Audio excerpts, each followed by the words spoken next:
Olá, pessoal!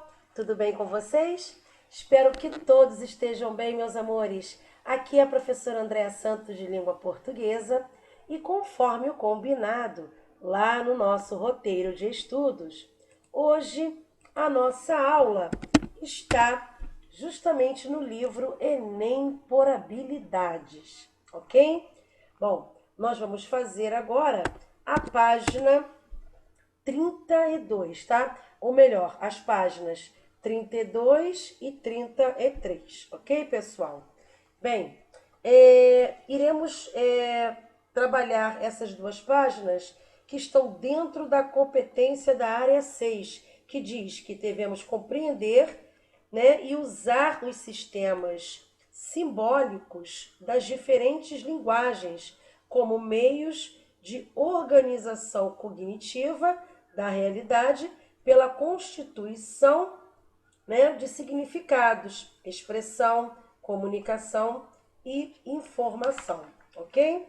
Bem, e aqui na página 32, nas páginas 32 e 36, nós iremos continuar trabalhando, tá? Nós iremos continuar trabalhando a habilidade de número 19, ok? Que diz que temos que analisar a função da linguagem predominante nos textos em situações específicas de interlocução.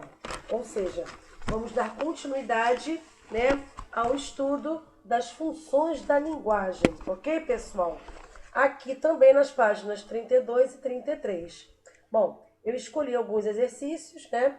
E são eles da questão número 87 até a questão de número 92, tá? Então, das questões 87 a 92. Vamos lá? Bem, aqui na questão de número 87, né, nós temos um título dizendo Meu Erro, ok? É um trecho da música dos Paralamas do Sucesso.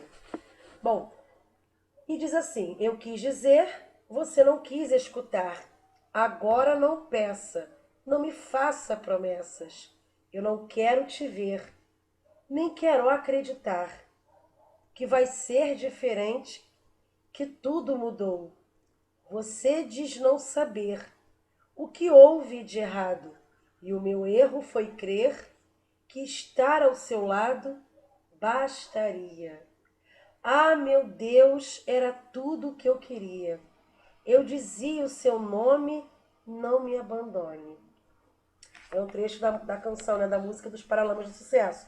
E o enunciado diz assim: Na canção dos Paralamas do Sucesso, tem-se a manifestação da função poética da linguagem, que é percebida na elaboração artística e criativa da mensagem por meio de combinações sonoras e rítmicas.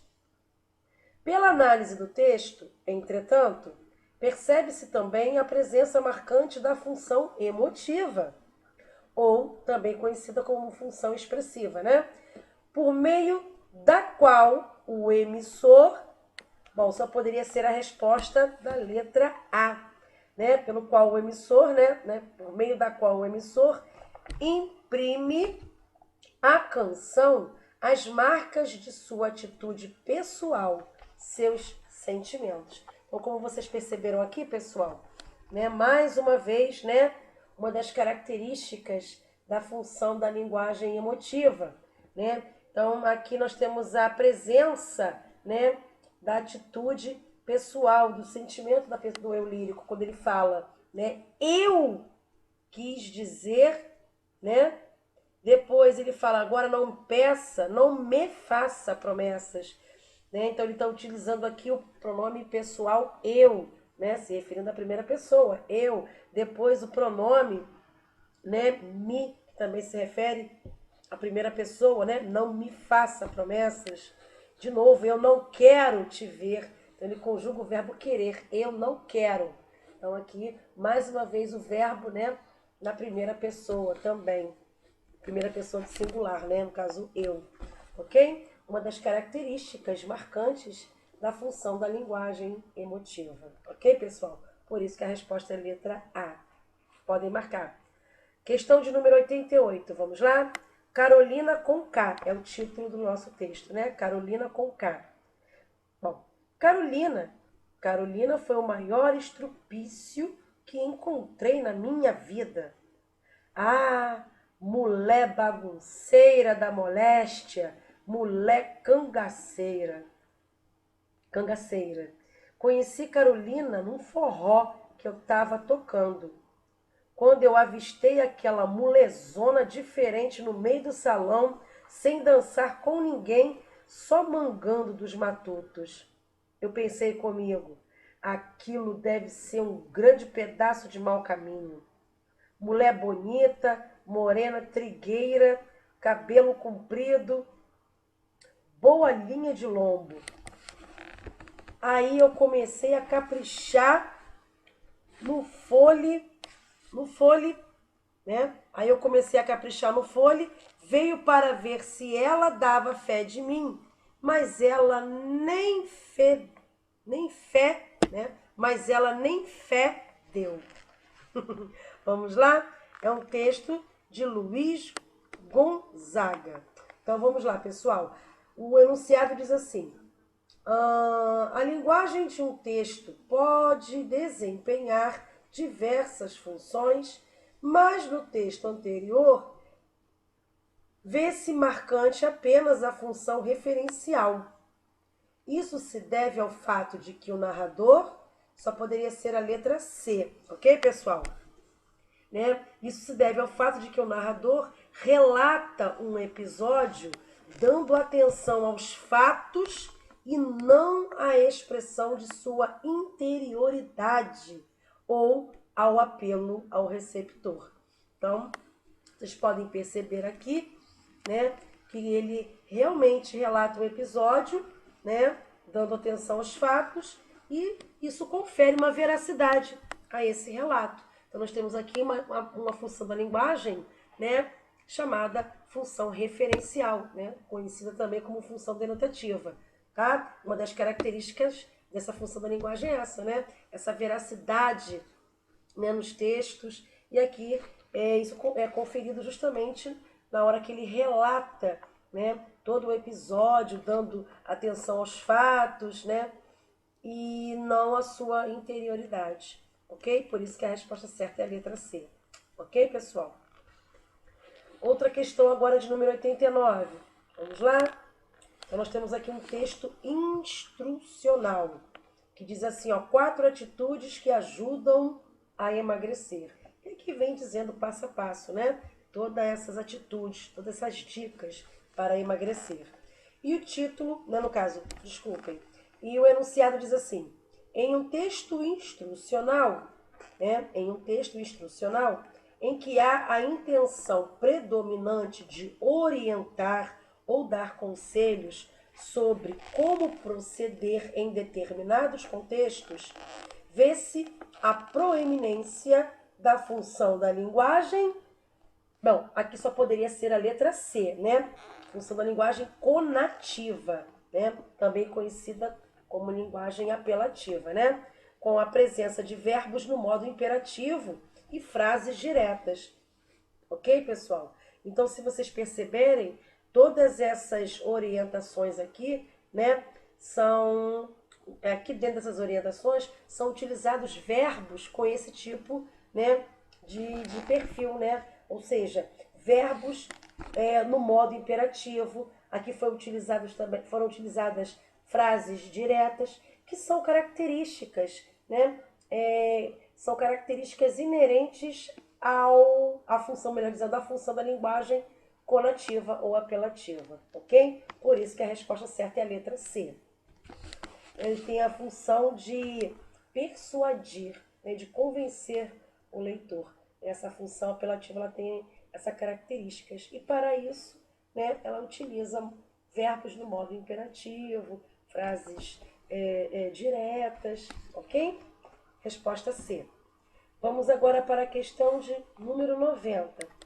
Bom, o texto diz assim, crônica tem esta vantagem, : não obriga ao paletó e gravata do editorialista, forçado a definir uma posição correta diante dos grandes problemas.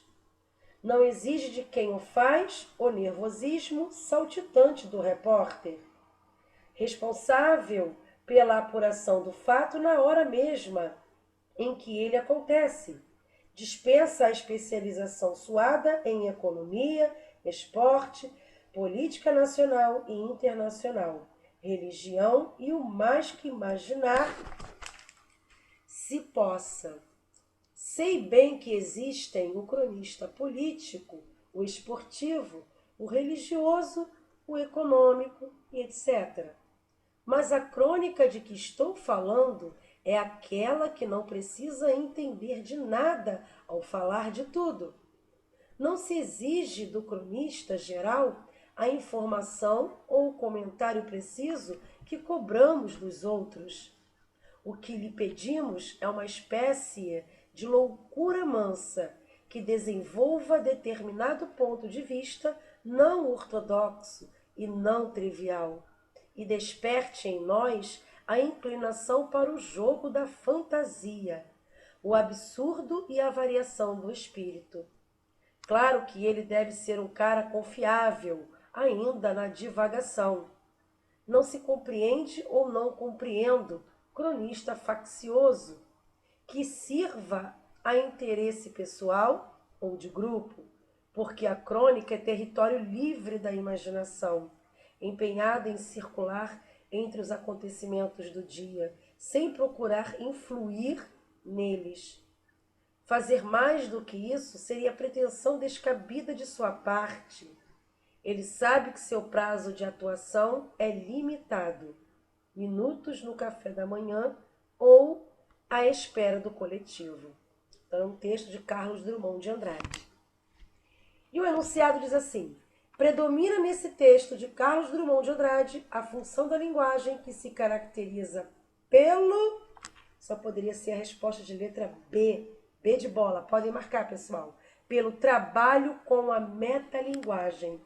Então, nós temos aqui uma função da linguagem, pessoal.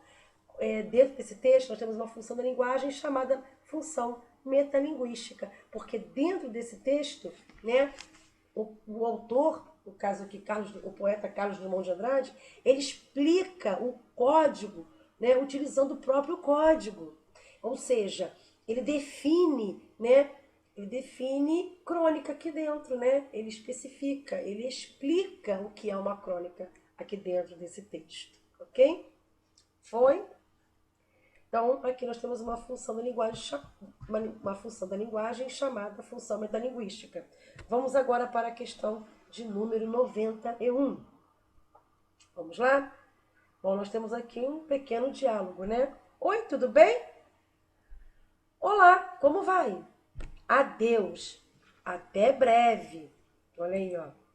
Alô? Oi, pois não. Então, o enunciado diz assim: considerando-se a intencionalidade dos fragmentos anteriores, pode-se observar que a linguagem desempenha em seu conjunto, uma função, né? Uma função da linguagem centrada, só poderia ser a resposta de letra D de dado. Podem marcar aí, letra D de dado. Centrada no canal, com o intuito de iniciar, continuar ou encerrar uma comunicação, bem como de saber se a comunicação se a comunicação está se estabelecendo satisfatoriamente. Então, trata-se, então, pessoal, de uma função fática. Essa função da linguagem chamada função fática, ela é centrada justamente no canal, tá? O canal da comunicação. Vocês podem perceber que aqui houve um diálogo, né? Ao telefone. A função fática, ela possui essa característica, né?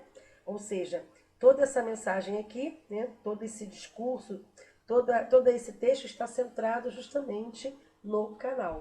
É pelo meio, né, de como o diálogo acontece, certo? Aqui o diálogo estava acontecendo ao telefone, ok? Então, nós temos aqui uma função fática. que é centrada justamente nesse canal de comunicação, ok? Podem marcar a letra D de dado. Agora vamos para a questão de número 92. Bom, nós temos aqui um texto publicitário que diz assim, ó, simplesmente, né, Iticoco, né, é o nome do chocolate, né, Iticoco. Simplesmente uma porção de coberta, olha aí, coberta com um monte de uau, né? Bom, o enunciado diz assim, em um texto publicitário, predomina a função conativa ou apelativa da linguagem. Valendo-se de inúmeros recursos persuasivos, os anúncios visam a sedução e ao convencimento dos receptores das mais diferentes mensagens. Entre os elementos do cartaz que se enquadram nesse comentário, pode-se destacar só poderia ser a resposta de letra D de dado também. Podem marcar a letra D de dado, ok, pessoal? Então, pode-se destacar o uso de exclamações para destacar as qualidades do produto e da interrogação para um contato, né, bem sutil com o interlocutor. Então, nós temos aqui, pessoal, né, uma função da linguagem chamada conativa ou apelativa, e uma das características dessa função conativa ou apelativa é justamente o uso, né, dos sinais de exclamação e de interrogação, tá? De exclamação para destacar mesmo, né, as qualidades do produto, e o sinal de interrogação para manter um contato sutil com o interlocutor. Então, são características marcantes dessa função da linguagem também, tá? Conativa ou apelativa. Tem essa intenção de persuadir o leitor. Ok, pessoal? Bem, nós finalizamos a correção, né? O nosso trabalho aqui com a habilidade 19 da competência da área 6, né? Da matriz do Enem. Encerramos aqui o estudo com as funções da linguagem, né? E no próximo vídeo estaremos trabalhando outras habilidades, tá? E outras competências, ok, pessoal? Bom, não esqueçam, por favor, de colocar os nomes e também as turmas aqui nos comentários para que eu possa marcar a presença de todos vocês, tá bom, meus amores? Fiquem todos com Deus, um grande beijo e até o próximo vídeo. Tchauzinho!